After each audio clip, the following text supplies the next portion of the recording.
sahabat-sahabat Rumah Kasih Yapi terkasih yang pada pagi hari ini kita boleh berbahagia bertemu di dalam kondisi yang bahagia tentunya.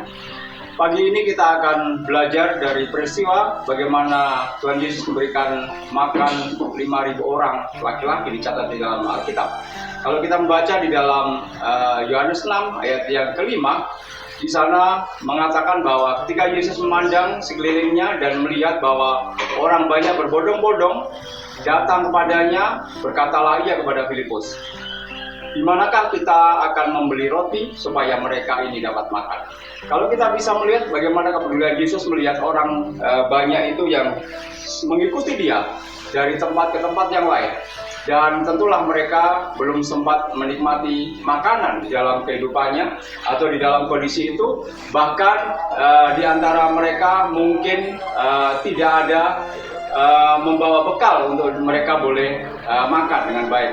Itulah sebabnya Yesus melihat bahwa mereka butuh makan atau memerlukan makanan, dan akhirnya Yesus memberitahukan kepada murid-muridnya kemana kira-kira bisa membeli makanan dan mereka bisa makan. Apa yang menjadi jawaban dari murid-muridnya? Murid-murid dikatakan bahwa kalaupun kita punya uang untuk bisa membeli makan orang yang segitu banyak, dicatat dalam Alkitab 5.000 orang laki-laki. Kalau seandainya dikatakan atau disebut sebagai seorang laki-laki, berarti dia sudah dewasa. Kalau dia mempunyai istri, dia bawa istrinya, berarti bukan hanya 5.000 orang, berarti ada 10.000 orang. Tetapi kalau dia punya tidak hanya bawa istri tapi juga membawa anak-anaknya, sementara orang-orang di Israel itu memiliki anak yang cukup banyak, sehingga dimungkinkan bahwa anak atau orang-orang yang akan diberi makan pada saat itu bukan hanya 5.000 orang, bisa jadi 15.000 orang, bisa jadi 25.000 orang. Jadi inilah kondisi yang kita bisa lihat. Bagaimana hal yang sama mungkin menjadi pertanyaan bagi kita. Bagaimana mungkin kita bisa memberi makan sebegitu banyak orang? Tetapi Tuhan Yesus memerintahkan untuk bisa mendapatkan makanan supaya mereka bisa memberi makan. Dan pada saat itu dijumpailah seorang anak yang membawa hanya 5 roti dan 2 ikan. Satu jumlah yang sangat kecil. 5 roti, 2 ikan. Tetapi apa yang terjadi dari peristiwa ini?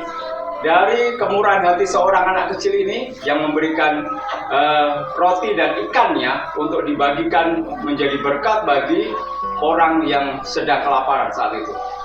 Yang terjadi adalah roti itu bisa memberi makan sebegitu banyak orang, bahkan yang luar biasa.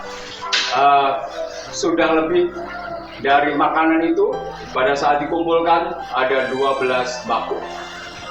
Tentulah bakul yang cukup besar, sehingga mereka sangat berlebihan di dalam hal makanan.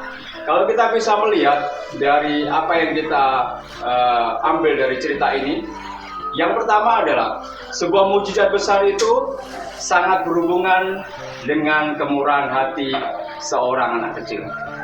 Mukjizat besar bisa terjadi bukan menggunakan hal yang besar, tetapi dengan kondisi-kondisi yang kecil.